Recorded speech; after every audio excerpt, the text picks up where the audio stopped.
So then let's consider first of all, what is a mind in the grip of vicious circles? Well, one of the most obvious instances that we all know is the phenomenon of worry. The doctor tells you that you have to have an operation. And that has been set up so that automatically everybody worries about it.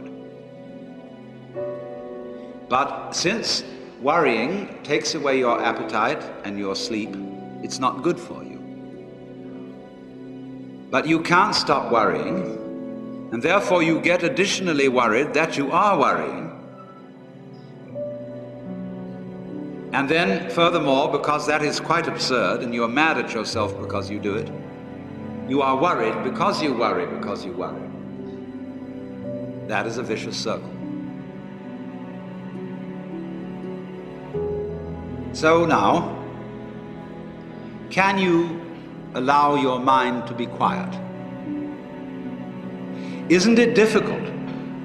Because the mind seems to be like a monkey, jumping up and down and jabbering all the time. Once you've learned to think, you can't stop. And an enormous number of people devote their lives to keeping their minds busy and feel extremely uncomfortable with silence. When you're alone, nobody's saying anything, there's nothing to do. There's this worry, this lack of distraction. I'm left alone with myself, and I want to get away from myself. I'm always wanting to get away from myself. That's why I go to the movies, that's why I read mystery stories, that's why I go after girls or anything that you do, or get drunk or whatever. I don't want to be with myself. I feel queer. So, well, why do you want to run away from yourself? What's so bad about it? Why do you want to forget this? Why do you want to become yourself? Because you are addicted to thoughts. This is a drug, a real dangerous one. Compulsive thinking, going on and on and on and on and on all the time. It's a habit. So there's a difficulty about stopping that activity. And you really have to stop it if you want to be sane. Because if I talk all the time, I don't hear what anyone else has to say.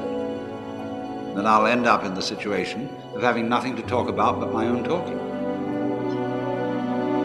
Or so in exactly the same way, if I think all the time, I won't have anything to think about except thoughts. So in order to have something to think about, there are times when you simply must stop thinking. Well, how do you do that? The first rule is don't try to.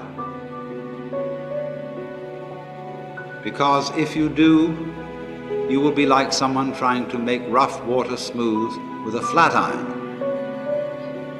And all that will do will stir it up. So in the same way as a muddy, turbulent pool quiets itself when left alone, you have to know how to leave your mind alone. It will quiet itself.